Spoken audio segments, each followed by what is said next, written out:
Bakit hindi natin subukan na magkaalaman? Tumalim ang mga tingin ni Amor sa babaeng nasa harapan ni Linda at Leia. Di makapaniwala sa mga narinig nito mula sa bibig ni Amor. Miss Amor? Sabay nagkuro ang dalawa nang balingan nila ito mula sa kanilang likuran. Lumapit si Amor. Tiningnan ang mga alahas na nakadisplay sa bawat lalagyan nito at ngumiti. Patingin nga nito, simula niya turo sa isang set ng alahas. Walang may kumilos. Tsaka ito at ito. Umangat ang mukha niya sabay tingin sa promo girl. Maya-maya ay sumita sa babae. Tinulak siya na asikasuhin ito si Amor. Girlie, anong ginagawa mo? Yes ma'am, sorry po. Huwag ka sa akin mag-sorry, sa kanila. Po?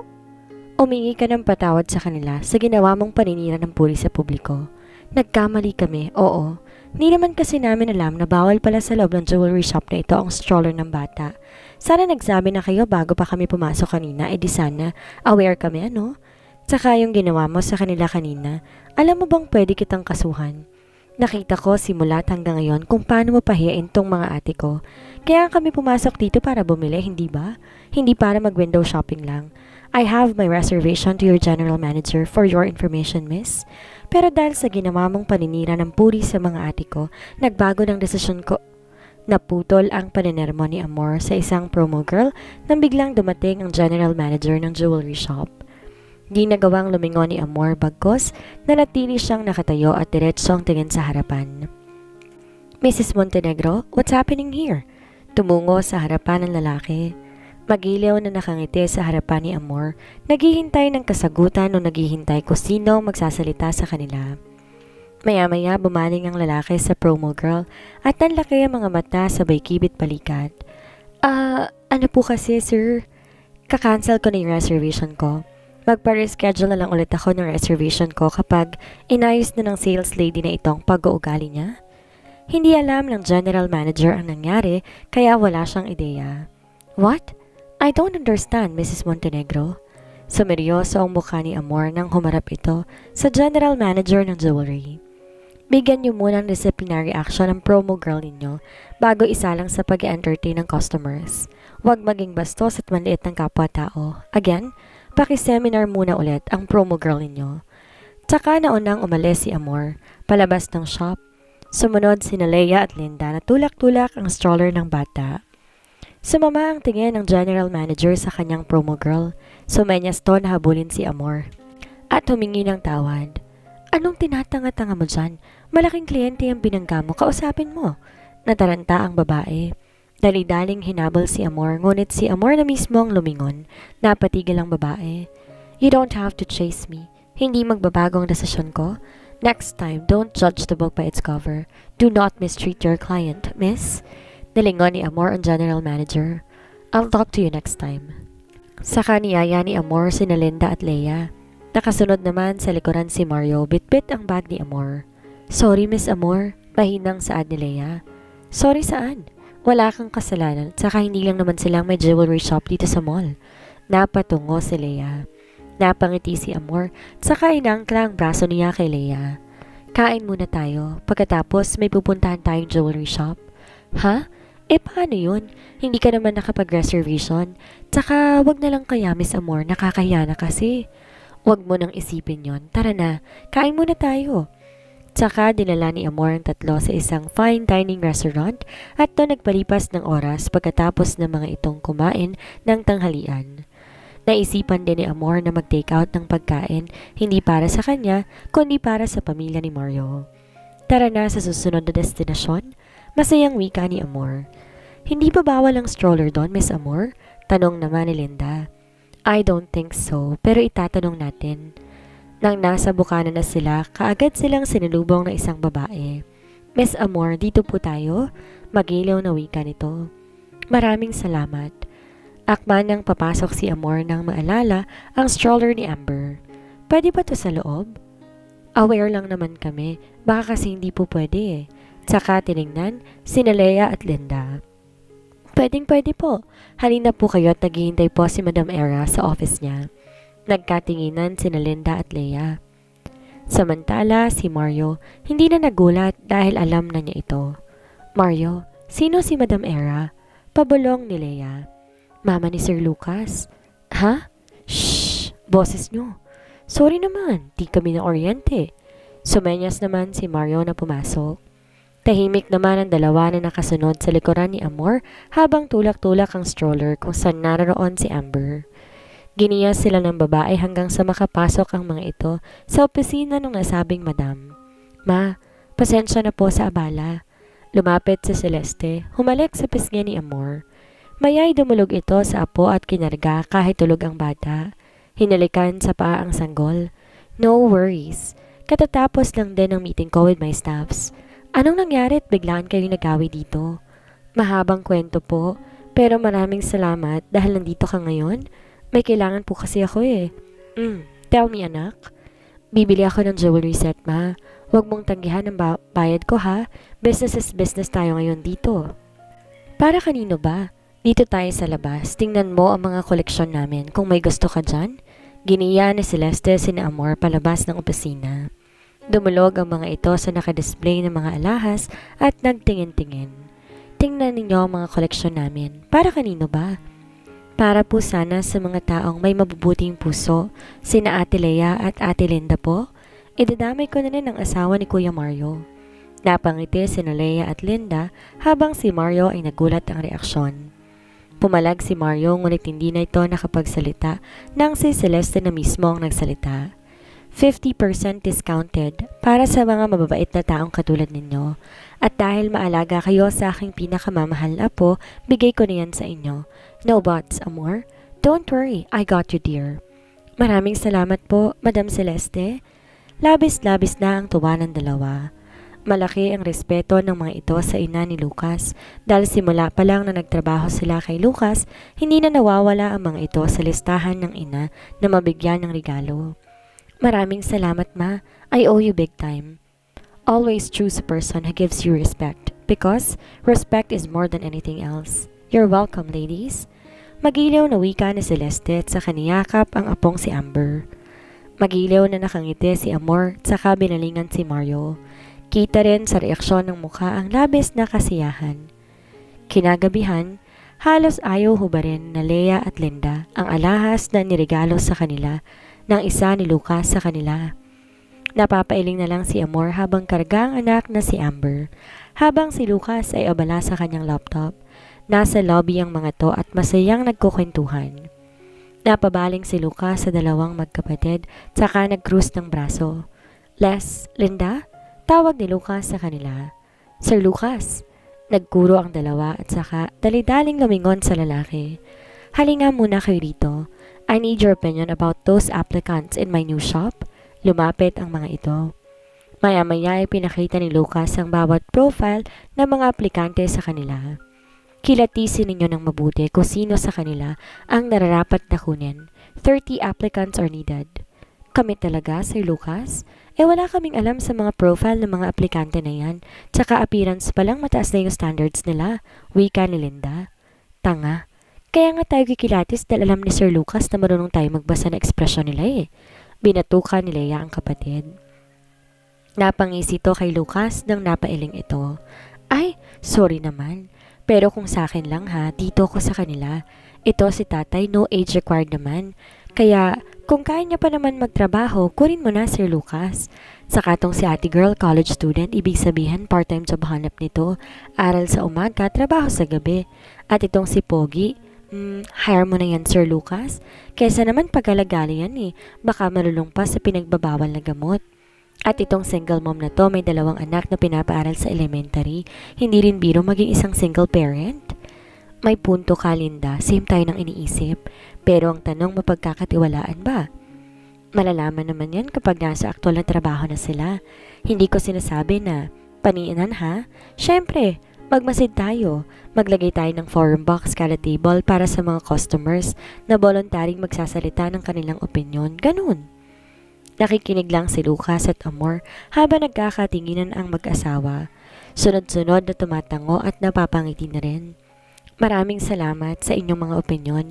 Magpahinga na kayo at maaga pang alis natin bukas. Wika ni Lucas. Ha? Saan tayo pupunta, Sir Lucas? Nagkuro ulit ang dalawa. Sa bagong shop, kayo ang taga-interview sa mga aplikante. Ha? Bakit kami? Sino palang gagawa nun? Mag-hire pa ako ng tao para sa ganon? Sir Lucas, wala kaming knowledge about dyan. Tsaka di ba may manager naman yung shop mo? I decided na kayong dalawa ang magmamanage ng shop. Napag-usapan na namin yun ni Amor and also, here is the papers. Basahin ninyo. Inabot ni Lucas ang dalawang puting malaking envelope kina Linda at Leia. Nagtataka naman ang dalawang kunin iyon at dahan-dahan kinuha ang mga papel sa loob. Binasa. Matagal na binasa ng dalawa ang mga yon hanggang sa naluluha na lang ang dalawa dahil sa pagkabigla. Umangat ang mukha ng mga ito at saka tumingin kay Lucas na nakaharap sa laptop nito. Halos higit 10 taon na tayong nagtatrabaho sa akin. Nagsimula kayo sa pagiging part-timer hanggang sa naging full-time kayo at nagstay-in na sa bahay. Nagkaasawa at nagkaanak, nandito pa rin kayo. You know me well. Hindi ako nagsasalita ng mahaba sa inyo at never ako nakarinig ng kahit na ano mula sa inyo, complaining and second demotion. Thank you so much. Now it's payback time. It's a small gift para sa inyong dalawa para makapagsimula ng bagong business. Hindi habang buhay magtatrabaho kayo sa akin, sa amin ni Amor. Mag-explore kayo ng bagong mundong papasukin ninyo. Don't worry, I am one of your business partner. Magkasosyo na tayo sa negosyo ngayon mga ate, Leia, Linda. Napaiyak ang dalawa.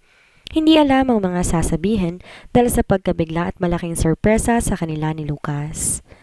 Kayong dalawa na ang bagong may-ari ng gusaling yan. Wala na kayong poproblemahin dahil dumaan lahat sa legal process sa mga papeles. Congratulations, both of you mga ate. Magilaw na salita ni Amor sa dalawa na naglaho na ang sipon at ng luha. Sir Lucas, Miss Amor, hindi talaga namin alam kung anong sasabihin namin sa inyo. Kulang ang salitang maraming salamat sa lahat ng mga kabutihang nagawa ninyo sa amin. Sobra-sobra yung biyaya, umaapaw. Hindi matutumbasan ng kahit anong kabutihan ng inyong mga puso. Maraming salamat po. Hindi napigilan ng dalawa ang yumakap kay Amor. Maging si Amor napaluha din sa sobrang galak ng dalawa habang si Lucas nakatingin lang sa kanila. Nang kumalas ng yakap si Leia at Linda, tsaka naman humarap ang dalawa kay Lucas. Inabot ni Lucas ang kamay sa dalawa. Congratulations and you're welcome. Sinserong wika ni Lucas. Nakipagkamay ang dalawa kay Lucas na nakangiti. Kaagad din kinabig ni Lucas ang balikat ng dalawa dahil hindi ito tumitigal sa kakaiyak. Kinabukasan, maagang umalis ang buong pamilya. 200% suporta ni na Lucas at Amor sa panimula ng negosyo ni Linda at Leia. Dumiretso muna ang mga to sa mansyon upang iwan si Amber doon. Wow! Congrats sa inyo! Magpapadala ko ng flowers and souvenirs para sa opening ng bar ninyo, Linda, Leia. Tsaka libre nyo alak ko ha? Natatawang wika ni Tyron sa dalawa. Di naman tumanggi ang mga ito. Nahihiyaman na pangiti na lamang sila. Tyron, bakit madalang lang kitang nakikita dito sa mansyon? Okay ka na ba sa penthouse mo? Biglang salita ni Lucas sa kapatid. Nagkibit ng balikat si Tyron, tsaka naupo sa single sofa. Karga ang pamangkin, nilalaro niya ito. Busy lately sa site, saka minsan, sa opisina na ako nakatutulog dahil sa mga planner na yan. Naisip ko nga naging pasyalan ko na lang ang bahay ko at bahay ko. Ang opisina ko sa site, 1 linggo na. Saka, ayoko rin pumirmi ng penthouse, may zombie doon. Nakakatakot. Tumalim ang mga titig ni Lucas sa kapatid. Parang di ka panipaniwala ang mga sinasabi. I am just checking you. Alam ko ang takbo ng bituka mo. What's the point of my reasoning if you already know the answer? Saad ni Tyron. I am just worried. Whatever. Look. Natapos ang kaunting kwentuhan, nagpapaalam na ang mga ito na aalis. Subalit, bagaman datapwat, imbes na aalis na ang mga ito nang may bisita na dumating. We're home. Am I supposed to miss something? Wait, who are you people? Kumunot ang noo ni Lucas habang si Tyron ay napatayo, nakangisi habang karga ang pamangkin. Maya-maya ay may nagsalitang muli sa likuran ni Lucas pababa ng hagdan. I thought your vacation here was in March. How was your trip? Earl Lemuel Montenegro. Judge Evo Alfredo Montenegro, how have you been, my nonchalant brother? Nakangising wika ni Lemuel. Isa-isa na tinignan ang mga tao sa harapan niya. Hey, Para naman kayong nakakita ng multo. It's me, just your uncle. Aniya at hahakbang na sana pagkalapit kina Lucas nang may nagsalitang babae sa likuran niya. Ayaw pagyaga-yaga, di halimwel, tabangi kog karga aning mga maleta. Mahinang tumawa si Lucas nang sitahin si Lemuel ang asawa nito. Ante Anastasia, bulalas ni Tyron saka nilapitan niya na ito ng tuluyan. Cebuana pala si Tita Ana? Tanong ni Amor kay Lucas. She is. Aniya at giniya si Lucas ang asawa nang salubungin ang tiyuhin at ang tiyahin. Anong nakain ng asawa mo at napadpad kayo rito sa Pilipinas nang biglaan? Akala ko ba maraso pa ang Pebrero pa lang nandito na kayo? Well, it's a long story. To make the long story short, it's because of the kids and Caleb. Napabuntong hininga si Lemuel. Nakaupo sa single sofa habang abala sa online game. Tinawag niya. Hey, will you stay here for good? Nagkibit balikat si Caleb. I don't know. Ask my father. I am asking you, not your father. Shit, I lost. Bulalas ng 20 anyos na binata. Well, it depends on me. Lingon ni Mama Ana. Kung okay akong grades, I'll stay here. Hindi man naintindihan ni Lucas pero naunawaan niya pa rin yon. You don't speak Tagalog, but you're fluent in Cebuano. Huh? Really? Nag-aaral pa ako mag-Tagalog. Slang na pagkakasabi ni Caleb sa pinsa na si Lucas. But I am fluent in English. Dagdag pa niya at tumayo, lumapit kay Lucas. Caleb, he is your older brother. He is a lawyer, like your Uncle Alfredo. Paliwanag ni Lemuel. Nanlaki ang mga mata ni Caleb. Wow, for real? Tsa di ay kamanong? Napakunot noo si Lucas. Please, I don't understand what you're saying, man. I said you're cool, not like kid. I mean, my older brother. Kuya. Fine, Dad. Kuya kid, whatever. Maya-maya pumasok si Kid kasama si Tyron. Dad, have you seen Tyron's new car? Awesome! Lumapit si Kid sa amang nakikipag-usap kay Alfredo. Magtrabaho ka ng mabuti nang makabili ka ng ganoong sasakyan. Well, hindi na kailangan. Hiningi ko na kay Tyron. Thanks, Insan. Tuwang-tuwa si Kid ng pagsang-ayunan iyon ni Tyron. Napapailing na lamang si Lucas sa dalawang hindi naman malayo ang edad. Napabaling si Lucas kay Caleb nang hilahin ang dulo ng polo shirt nito. You're a lawyer, right? Why? You have plenty of money then? Why you ask, bata? Bata? I'm not bata. Nakakagawa na ako ng bata. Tawa niya. Psst! Well, can I have one bill? Nag-cross ang mga braso ni Lucas nang humarap siya kay Caleb. Tumabingi ang ulo ng kilatisan ng binatang gwapo. Tito Lemuel, pwede ko bang bigyan ng pera itong si Caleb? Saglit lang binalingan ng tiyuhin. Kung maibibigay ka, wala namang problema. Hindi pa kasi nakapagpalit ng Philippine money kaya bigyan mo na lang ng kung meron ka dyan. He will pay you back. Sunod-sunod na tumango si Lucas at dumukot ng wallet sa likuran ng bulsa. How much? Aniya nang nagbukas na ito ng wallet. I was going to buy a new computer gamer set. Okay, how much it cost? About 500,000 plus gamer chair. I need to upgrade the keyboard. It's not too much, let's say 1,000,000. Lahat na pabaling kay Caleb nang kwentuhin niyang lahat ng yon sa ilang segundo lamang. Binalingan ni Lucas ang tiyuhin. Wala pang gamer set tong anak mo sa inyo at kailangan bumili ng bago? Magkano bang tuition nito sa university nang bayaran ko na rin? Natawa si Lemuel. Huwag mong i-spoil yan kung ayaw mong mamulubi, pamangkin. He is just a kid. Hindi alam ang value ng pera. Dad, I know how to value money. Lumapit si Kid sa kapatid, saka binatukan niya to sa ulo. Hoy, hindi ka na nahiya, panahingi ka. Nan, milyon naman to eh. Karaganin ni mo abot og kadunga sa bilyon, ulaw pod ko ni mo yang? Saba. Ikaw saba, uy. Daddy? Tumayo na ang ama. Nilapitan ang dalawa at saka kinausap. Manners. Mariing wika ng ama sa dalawa. Sorry. Nagguro ang dalawa. Napangiti na lang sina Lucas, Tyron at ama nila dahil doon. Isang salita lang ang ama nila sa kanila, sumusunod kaagad. It's okay, Tito Lemuel. Minsan lang naman kaya pagbigyan na natin. Inabot ni Lucas ang black card nito kay Caleb. Buy anything you want. Sisingilin kita sa tamang panahon, bata. Tsaka kinabig ang balikat ni Caleb. Tuwang-tuwa ang binata nang napagbigyan ng gusto. Napailing na lamang si Lemuel at saka binalingan ng pamangkin. I have a gift for you actually for my granddaughter. Is that Amber? We weren't able to attend the christening so I asked for a picture of her so I could paint it. Thank you to. I asked Amor na tingnan namin yun mamaya. She'll like it. Sige lang, tsaka ngumiti. Bumalik sa kinuupuan tsaka nagpatuloy sa pakikipagkwentuhan sa nakatatandang kapatid nito. Nagpaalam muna si Lucas na puntahan ng asawa kung saan nakikipagkwentuhan din kina Anastasia at Celeste. Sandali, saan ka pupunta? Pinigilan siya ni Tyron. Bakit? Let's have a drink. Kararating lang ni Kid, aalis ka na naman?